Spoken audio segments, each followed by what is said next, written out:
Aujourd'hui à Info7, en ce 2 mai 2025. Retour sur le 27e gala Ose entreprendre, région Côte-Nord. Lancement d'un livre pour aider Haïti. Début des activités de nettoyage de l'organisme des bassins versants.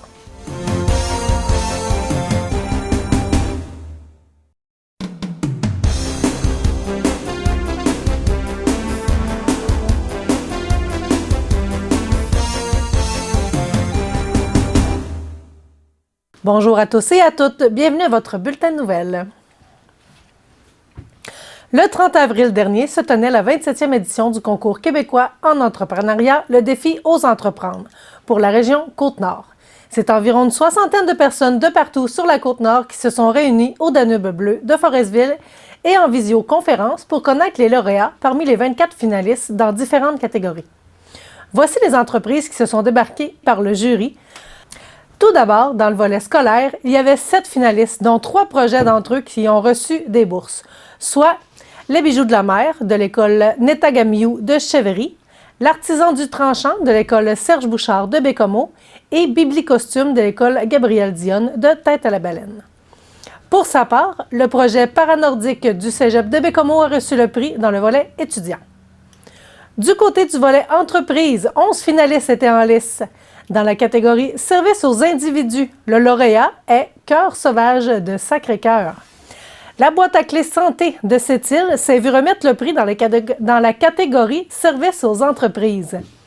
Le prix de l'innovation technologique et technique est allé à Usillard Innovation de Sacré-Cœur. Dans la catégorie Économie sociale, c'est la coopérative Les Nord-Côtières de Sept-Îles qui l'a remporté. Et c'est l'entreprise Vitouval Alimentation de Bécomo qui s'est mérité la bourse dans la catégorie Commerce. Dans la catégorie Faire affaire ensemble, c'est l'entreprise Les Dériveuses de Havre-Saint-Pierre qui s'est démarquée parmi les 5 finalistes qui étaient en lice. Finalement, c'est l'entreprise Poulichon de Sept-Îles qui s'est vue mériter les prix Coup de cœur, Développement durable et Flexipreneur. Et le coup de cœur du jury est allé à Zazo Sushi du Havre-Saint-Pierre. Cette 27e édition du gala régional du défi Ose entreprendre était sous la présidence d'honneur du propriétaire de la boulangerie au Petit Four de Forestville, M. Yannick Bérubé. Il s'est dit très heureux d'avoir été choisi et rappelle l'importance d'un tel événement pour les entreprises. J'étais vraiment content quand j'ai eu l'appel de la gang, la SADC et Carrefour Emploi. C'est le fun qu'ils reconnaissent les emplois familiales. J'étais vraiment content. Il faut les encourager. Avez-vous été difficile à convaincre? Non, pas trop. C'est des choses que j'aime bien, puis participer. C'est important que le monde participe, comme je disais tantôt. Non, j'ai dit oui tout de suite. Aussitôt que j'ai eu l'offre, j'ai sauté sur l'occasion. Qu'est-ce que ça représente pour vous, la reconnaissance des entreprises concernant un événement comme ça? Bien, ça permet aux jeunes entrepreneurs puis aux vieux entrepreneurs de s'engager puis de s'investir puis de ne pas avoir peur aussi. C'est un peu des galas comme ça qui fait faire avancer les entrepreneurs et les commerçants. Qui montrent de ne pas lâcher puis de foncer. Oui, pas lâcher puis persévérer. L'événement est organisé par la SADC de la Haute-Côte-Nord en collaboration avec le Carrefour Jeunesse Emploi de la Haute-Côte-Nord pour le volet scolaire. La directrice générale, Marie-Christine Perron, se dit très satisfaite du déroulement de la soirée malgré une légère baisse des inscriptions. Oui, absolument. On a eu une super belle soirée. La participation même des entreprises qui sont venues sur place. On a eu une soixantaine de personnes sur place. On a quand même eu 11 candidats au niveau du volet création d'entreprise. On a eu 5-6 candidatures au niveau du volet faire affaire ensemble. Puis il y a eu quand même une dizaine de candidatures au niveau du volet scolaire et étudiant. Donc oui, on a passé une super belle soirée. Là. C'était vraiment bien. Il y avait même des gens qui suivaient en visioconférence. Oui, bien absolument. La Côte-Nord, c'est un territoire immense. Donc, c'est sûr que les gens qui viennent de la basse Côte-Nord ou même de Magani, cette île, c'est pas tout le monde qui peut prendre, qui a 3 jours pour venir à un gala. Donc, effectivement, on a offert la possibilité de suivre le gala directement en ligne pour les candidats qui viennent des autres territoires. Et vous avez mentionné la prochaine étape pour les récipiendaires, elle va être à Québec, je crois? Oui, effectivement, le gala aux entreprendre nationales Québec va être le 11 juin à Québec. Donc, je pense au Palais Montcalm de Québec. Donc, c'est là qu'ils vont déterminer les lauréats nationaux. Parce qu'il faut dire que les lauréats régionaux sont automatiquement candidats, donc nominés pour finalistes au volet national. Donc, ça va être là. Il va y avoir des entrevues qui vont se faire avec les candidats, avec les jurys, avec les candidats régionaux. Donc, par la suite, ils vont déterminer les gagnants qui vont être désignés le 11 juin prochain à Québec. Donc, on leur souhaite toute la chance possible. Bien, absolument. La meilleure des chances à nos récipiendaires Côte-Nord, à nos entreprises de la région. Puis les lauréats vont être nommés là, dans les jours qui vont suivre le gala sur la page Facebook du Défi aux entreprendre Côte-Nord. On suit ça. Merci beaucoup, Mme Perron. Merci. Finalement, les organisateurs de ce gala, animé de main de maître par Marie-Lise Bouchard de la MRC La Haute-Côte-Nord, désire remercier tous les partenaires qui ont contribué au succès de cette 27e édition. Nous sommes allés au lancement du livre « Le diable, Haïti et le bon Dieu » de Mme Berthelène Bouliane à l'Auberge Jeunesse de Tadoussac, où une quarantaine de personnes étaient rassemblées. Mme Berthelène nous explique, accompagnée de Cher Enfant, une enseignante d'Haïti en visioconférence, comment ça se passe là-bas. Elle nous lit aussi quelques passages de son livre. Voilà ce qui m'a le plus ébranlé dans tout ce que j'ai vécu en Haïti. Tous les enfants sont couchés. Soudain, le gardien de nuit entre avec son bol dans la main en vociférant. Il demande qui a fait cela, mais aucun enfant ne répond. Il sort de la pièce et revient avec un martinet de fil électrique et fouette tous les enfants qui crient et pleurent en cherchant à s'abriter sur leurs pauvres petits draps. Mais rien n'y fait, il est déchaîné. Je m'enfuis à la cuisine extérieure pour pleurer toutes les larmes de mon corps. Cher Enfant m'y rejoint et m'explique que les enfants avaient pissé dans sa tasse. Nous avons ensuite pu rencontrer l'autrice pour nous parler de son œuvre. Madame Berthelène, bonjour. Bonjour. On est ici à Tadoussac, à l'Auberge de Jeunesse, pour le lancement de votre livre, dont le titre est quand même assez long. Le diable, Haïti et le bon Dieu. Pourquoi le diable? Pourquoi le diable? J'ai, sur le livre, la présentation du livre, j'explique que pour ceux qui ne croient pas en Dieu, il n'y a pas nécessairement beaucoup de connotations religieuses dans le livre, que ceux qui le veulent bien. Mais le diable fait appel à toutes les difficultés, à toutes tout ce qui nous est arrivé de mauvais dans nos voyages. Et le bon Dieu fait appel à ce qui est bon. Est-ce que les Haïtiens sont croyants? Les Haïtiens sont croyants, mais il y a beaucoup de religions. Il y a les baptistes, les pentecôtistes, les adventistes, les protestants. Il y a beaucoup d'églises. Okay. Il y a beaucoup d'églises, mais ils sont croyants. Là, vous êtes allé beaucoup avant de sortir votre livre. Vous êtes allé souvent. Oui. Avec beaucoup de monde qu'on connaît pas mal. Oui. Le but, c'était de construire une école. Pourquoi Haïti? Parce que quand j'étais jeune, c'était un rêve d'aller en Haïti. Je ne sais pas d'où ça vient, là, Haïti. Mais peut-être j'avais 8 ans, peut-être 8-10 ans. Et ça a toujours été... Ça restait là, puis à un moment donné, en dormance. Mais c'est arrivé que je suis allée à l'Université Laval dans un congrès. J'ai eu à prononcer une allocution. Et il y a des gens qui étaient pour la Fondation Paul Gérin-Lajoie qui m'ont interpellée, qui m'ont dit qu'avec les compétences que j'avais en technologie de l'éducation, je pouvais aller travailler en Haïti. Donc, j'étais au début de ma retraite. C'était un rêve d'aller en Haïti. Mais le but, c'était pas de construire l'école, c'était de faire l'école. Le but premier, quand je suis allée, c'était d'aller aider les enseignants à utiliser les technologies en classe. Ah, OK. Ouais. Et finalement, vous avez aidé à construire. Oui. Puis, c'est pas des voyages totalement agréables parce qu'on a peu de relations avec les Haïtiens.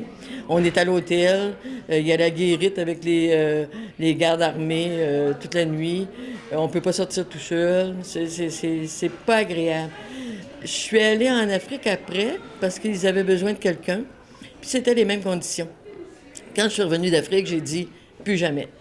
Donc, j'ai fondé Aide pour l'école, qui, depuis ce temps-là, œuvre. C'est une toute petite association, mais on ne paye pas d'administration, on ne paye rien.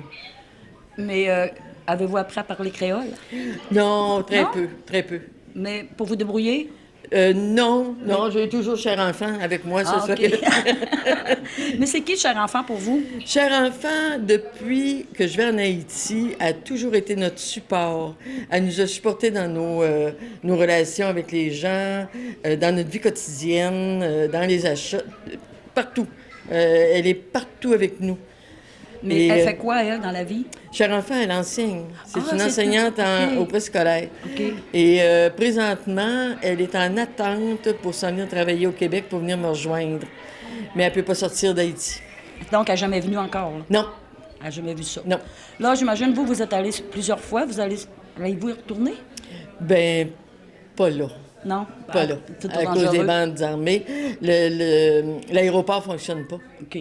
Si on revient à votre livre, il y a environ combien de pages? Je ne sais pas, parce que c'est un PDF écrit en interligne.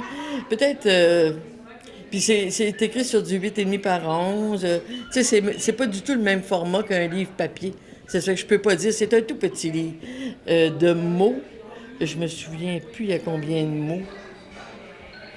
Une 30,000, je pense. OK. Puis là, pour se le procurer, il faut vraiment, vraiment avoir le code pour aller sur Internet. Pour se le procurer, on peut aller sur le site Internet d'Aide pour l'école, Ah, OK. qui nous conduit vers l'achat du livre. Fait que tout le monde peut aller le voir. On peut mettre les informations, dans le fond, on met sur site Internet Aide pour l'école. Oui, je vous donne une carte d'affaires, puis avec l'adresse du site, puis vous pouvez y aller. Oui, vous pouvez le promouvoir aussi. OK. Fait que là, est-ce qu'il y en a déjà de vendus? Il est sorti quand, en vrai, le livre? Là? Il est prêt depuis quand? Le livre, je l'ai depuis environ 3 semaines. Il y a des gens qui voulaient l'acheter. Je voulais pas le vendre avant le lancement du livre, mais j'ai été obligée d'en vendre avant. Êtes-vous contente aujourd'hui? Comment ça s'est passé? Oui, oui. Vous avez eu beaucoup Je de suis monde? très contente. Il y a eu beaucoup de monde, puis il y a eu des gens de l'extérieur, des gens avec qui j'ai fait mes études, ma famille de Montréal. Oui, je suis vraiment contente. Du monde de partout. Je suis même pas contente, je suis heureuse.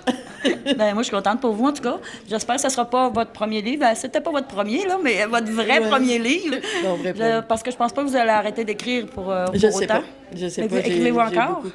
Non, j'écris écrivez plus. J'ai plus? beaucoup. Non, j'ai trop à faire. OK. Ben, en tout cas, je vous souhaite un bon congé, là, parce que là, pour l'instant, vous partez pas. Mais j'espère que le livre va bien se vendre, parce que là, j'espère que le monde a compris. Les sous ne vont pas à vous, là. Pas du tout. Ils vont Pas un sou. Ils vont à Haïti pour les écoles. Oui. Tous les revenus, c'est brut et net, là, parce qu'il n'y a pas de dépenses. Le lancement est Vous faites couvert pas d'argent, par... vous faites même pas d'argent avec ça, là. Non, le lancement est couvert par moi et mon mari. OK. Ben, je vous remercie beaucoup, Mme Berthelène. C'est moi qui Bouliane. vous remercie. Le 1er mai dernier avait lieu la première activité de nettoyage qui se déroulait au parc des Chutes de Les Escoumins. Environ une dizaine de personnes se sont présentées afin de participer à la corvée de nettoyage du sentier et des berges de la rivière. Les activités de nettoyage sont organisées par l'organisme des bassins versants de la Haute-Côte-Nord en collaboration avec la MRC de la Haute-Côte-Nord. Catherine Aymon nous explique la nécessité de ceux-ci et pourquoi avoir choisi le parc des Chutes.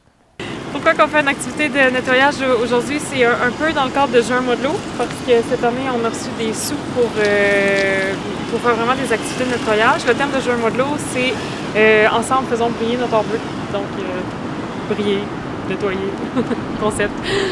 Puis, pourquoi on a choisi cet emplacement-là? Bien, il y a plusieurs raisons. Premièrement, parce que c'est un parc quand même que les gens ont à cœur là, aux Escoumins. Puis deuxièmement, parce que l'école des Escoumins fait aussi une activité.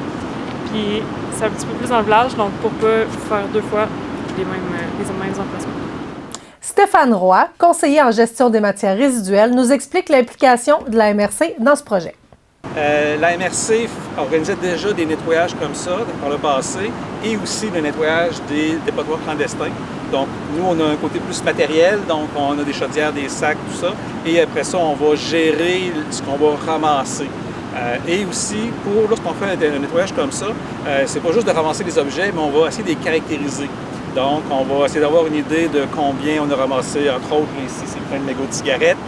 Donc, combien on a ramassé. Et on va essayer de peser tout ce qu'on va ramasser. C'est un peu un critère là, international de ce genre de nettoyage-là. Ça donne une idée de ce qu'on ramasse. Donc, à la fin, c'est pas juste de tout prendre et tout jeter, mais on fait des tris quand même selon les ordures, ce qu'on aura trouvé. Et si possible, supposons qu'on trouve une pile, bien, on va la mettre à voler à l'éco-centre pour qu'elle soit envoyée avec les piles, pas juste aux ordures. Donc, il y a les ordures, il y a ce qui va à l'éco-centre, la récupération, la consigne, le métal aussi. Donc, ça, on va tout séparer ça pour que ça aille au bon endroit, pas juste remplir le site d'enfouissement. Pendant presque 2 heures, les citoyens ont sillonné le parc munis de chaudières, de gants et de pinces afin de ramasser les déchets qui jonchaient le sol. Nous avons rencontré quelques-uns. Donc, la récolte est commencée depuis environ 10 minutes, puis je vois que ton seau est quand même déjà bien rempli. Pas pire, hein? Est-ce que c'est la première fois que tu participes à une collecte comme ça? Non, ça fait plusieurs années. Là, j'essaie d'être là chaque printemps avec le comité citoyen. Pourquoi tu crois que c'est important de participer à des collectes de ce genre-là? Ben, tu sais, c'est ma municipalité, j'habite pas loin, c'est un bel endroit, donc je sais pas, j'aime ça aider en même temps avec des amis. On rencontre d'autres mondes de la municipalité aussi, puis je sais pas, c'est une activité agréable, il fait beau, puis on aide notre environnement puis nos alentours. On en profite pour faire du social. Un petit peu aussi, là. Il y a Andréane, ça faisait longtemps que j'avais vu, puis c'est le fun, c'est une belle activité. Je voulais savoir, est-ce que c'est la première fois que tu participes à une activité de ramassage de détritus comme aujourd'hui? Ici, oui. Avant, quand j'étais en France, je le faisais souvent par chez moi. Mais ici, au Québec, c'est vraiment la première fois. L'année dernière, j'ai raté plusieurs ramassages, fait que aujourd'hui, je suis présente. Pourquoi tu crois que c'est important de faire des activités de ce genre-là? Mais moi, je pense vraiment que l'environnement, c'est l'avenir puis qu'il faut le protéger. Fait que si on est tous des citoyens qui veulent protéger l'environnement, ben c'est important. Puis donner de son temps pour ça, ben ça en vaut la peine, je pense. Donc, je suis là puis je veux aider la nature. Nous avons demandé à Catherine ce qui a été retrouvé le plus souvent. On a définitivement un déchet gagnant. Je sais pas si on peut dire gagnant, si c'est le bon terme, mais c'est définitivement le mégot de cigarette. C'est lui qui remporte la palme. Mais on a quand même des éléments qui se consignent et des éléments recyclables. Là, donc on va trier le tout. On rappelle qu'un simple mégot de cigarette peut contaminer presque 500 litres d'eau à lui seul. C'est pas rien. L'OBV invite la population à participer aux prochaines activités, soit à Tadoussac le 15 mai à 16h, rencontre sur le parvis de l'église, et à Sacré-Cœur le 31 mai, 8h, sur le chantier Jean-Arthur Tremblay. Les membres du comité de liaison, dont fait partie la coalition Union 138, ont reçu le 29 avril à Québec les résultats de l'étude portant sur la construction d'un pont à l'embouchure du Saguenay. C'est en réponse à l'invitation de la ministre des Transports de la Mobilité durable, Mme Geneviève Guilbeault, accompagnée de la ministre de l'Emploi responsable de la région Côte-Nord, Mme Catherine Champagne-Jourdain, ainsi que des députés Mme Karianne Bourassa et M. Yves Montigny, que les membres du comité de liaison ont eu droit à une rencontre de plus d'1 heure où des explications sur les éléments clés de l'étude leur ont été présentées. L'équipe du Bureau des grands projets de l'Est du Québec a présenté au comité quel serait le tracé optimal pour la construction future d'un pont ainsi que les investissements qui nécessiteraient la réalisation de ce projet tant attendu des Nord-Côtiers. Selon le porte-parole de la coalition Union 138, M. Guillaume Tremblay, il est important de souligner l'affranchissement de cette importante étape. Avoir en main les résultats de cette étape va guider nos prochaines actions pour influencer les décisions politiques qui devront être prises pour le désenclavement de la région. Quant à M. Marc Gilbert, président de la Société du pont sur le Saguenay, il se dit satisfait par les travaux et surtout la conclusion de l'étude. En plus d'avoir été impliqué tout au long du processus où nous avons pu faire part de notre expertise, enfin, il est clairement reconnu que la solution pour assurer un lien entre la Côte-Nord et le Québec passe par la construction d'un pont. Cette conclusion positive de l'étude d'opportunité nous prouve qu'il faut poursuivre le travail amorcé. Même si plusieurs étapes restent à franchir pour arriver à la réalisation du projet, les motifs et les arguments qui justifient ce premier lien entre la Côte-Nord et le Québec seront mis en avant pour faire cheminer le projet. Au cours des prochaines semaines, l'Union 138 poursuivra ses efforts de mobilisation et de sensibilisation auprès de la population et elle invite les groupes, les organisations à intervenir à ses côtés pour viser la réalisation du projet. Le 23 avril dernier, la Caisse des jardins du Centre de la Haute-Côte-Nord et la Caisse populaire des jardins du Saguenay-Saint-Laurent ont tenu leur assemblée générale annuelle en présentiel simultanément. Les membres ont notamment pris connaissance des résultats financiers de l'année 2024. Ils et elles ont ensuite bénéficié de 4 jours pour s'exprimer sur la proportion du partage des excédents versés en ristourne. Pour la Caisse des jardins du Centre de la Haute-Côte-Nord, l'acceptation du projet de partage des excédents confirme le versement d'une ristourne totale de 374 764 000 $. Un montant de 340 222 $ sera remis aux membres sous forme de ristourne individuelle et 34 542 $ serviront à alimenter le Fonds d'aide au développement du milieu. Pour la Caisse des jardins du Saguenay-Saint-Laurent, l'acceptation du projet de partage des excédents confirme le versement d'une ristourne totale de 553 680 $. Un montant de 482 912 $ sera remis aux membres sous forme de ristourne individuelle et 70 768 $ serviront à alimenter le Fonds d'aide au développement du milieu. En plus de verser une ristourne aux membres en 2024, la Caisse des jardins du Centre de la Haute-Côte-Nord a appuyé la collectivité en allouant 18 054 $ en commandite et en dons et 80 895 $ par l'intermédiaire du Fonds d'aide au développement du milieu. De son côté, la Caisse populaire des jardins du Saguenay-Saint-Laurent a octroyé 62 325 $ en commandite et en dons et 173 490 $ via son Fonds d'aide au développement du milieu. Plusieurs projets ont été présentés aux membres lors de l'Assemblée générale annuelle, illustrant ainsi la distinction coopérative au sein de leur communauté. Du côté du diocèse de Baie-Comeau, c'est sous le thème « La foi, un don qui se partage » que la campagne de financement des paroisses a lieu jusqu'au 11 mai 2025 sur la Côte-Nord. Durant la dite période, les communautés chrétiennes font appel à la générosité de la population. Pour réaliser leur mission, les paroisses doivent payer des salaires, des équipements, du matériel d'animation, sans oublier les frais de chauffage, d'entretien et de réparation des bâtiments. C'est avec les quêtes des célébrations de fin de semaine et la campagne de financement. Mais celle-ci représente l'une des plus importantes sources de revenus des paroisses. Chaque communauté chrétienne mène sa propre campagne et en récolte les fruits. Elle utilise les moyens les plus appropriés pour son milieu. Plus de 19 000 feuillets sont présentement distribués. Il n'y a pas d'objectif global, c'est laissé à la discrétion de chaque paroisse. Toujours au diocèse de Baie-Comeau, la tournée L'Ancre de l'Espérance, une conception nord-côtière, débutera sous peu dans les communautés chrétiennes qui souhaiteront l'accueillir. Cet objet symbolique est inspiré du logo du Jubilé 2025 où la croix du bateau s'allonge pour se transformer en une ancre. L'ancre utilisée pour cette tournée servait autrefois pour le bateau d'un paroissien du Havre-Saint-Pierre.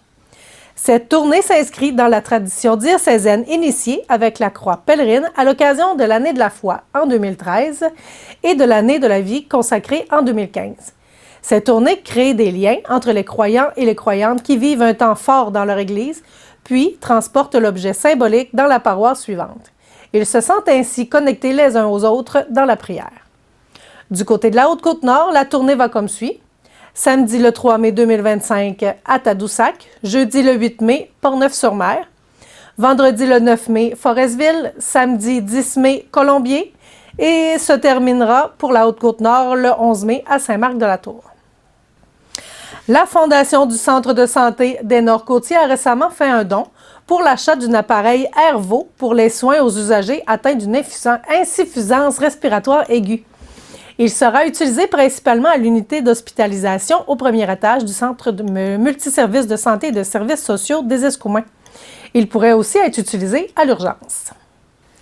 Mai, le mois de l'arbre et des forêts.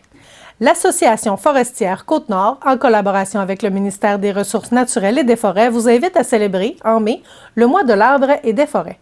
La thématique 2025, « Je choisis le bois ». Le Québec s'est bâti grâce au bois de ses forêts. Nos communautés et entreprises forestières sont toujours là pour témoigner le bois est écologique, biologique, naturel, biodégradable, résistant, durable, odorant et surtout renouvelable. Des milliers de personnes vivent de la forêt au Québec. Grâce à l'harmonisation des usages, des milliers d'autres citoyens peuvent y accéder pour pratiquer une foule de loisirs.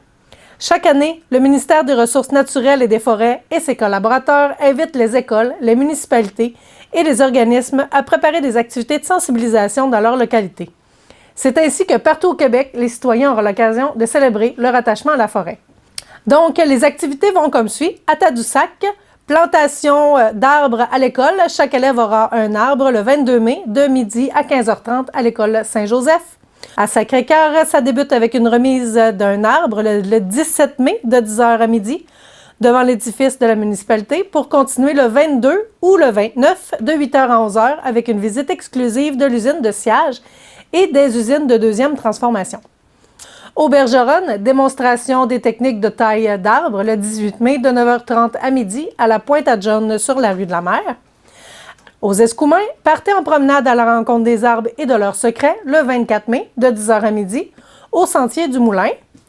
Longrive, l'activité Plantez votre sentiment d'appartenance où vous serez invité à planter un arbre sur le terrain du bureau de l'accueil touristique, dis-je, signifiant le sentiment d'appartenance à votre municipalité le 22 mai de 18h à 19h. Toujours à Longrive, le 16 mai, de 8h à 18h au poste d'accueil de la ZEC Iberville, distribution de plants d'arbres aux membres ainsi qu'aux habitants du village. Forestville, c'est une visite du centre sylvicole le 27 mai de 11h à midi. Et on termine à Colombier, de feuillus et de conifères, activités sur l'horticulture, conseils pour la plantation d'arbres le 17 mai de 9h30 à 11h au stationnement du bureau municipal. Le mois de mai correspond à une nouvelle saison de travaux en forêt pour les travailleurs forestiers. Alors que certains travaux se déroulent à l'année, comme la récolte, d'autres se font seulement en période estivale, par exemple le reboisement. Même dans le cas de la récolte, une pause est nécessaire lors du dégel printanier. C'est donc en mai que le secteur forestier recommence un cycle rythmé par les saisons. Nous souhaitons donc une bonne saison à tous les travailleurs forestiers. C'est grâce à eux que nous pouvons bénéficier de tous les bienfaits du bois, maintenant et dans le futur, grâce à l'aménagement durable de nos forêts. Bonne saison aux travailleurs forestiers. N'oubliez pas notre super gros bingo TVR7 de ce dimanche 4 mai. Bingo qui vous offre 4 000 $ en prise cette semaine. Les carnets 9 faces sont au coût de 16 $ et les bonanza à 3 $ sont en vente chez tous les marchands habituels. L'équipe TVR7 vous remercie de nous suivre. On se retrouve la semaine prochaine pour un autre bulletin de nouvelles sur nos ondes.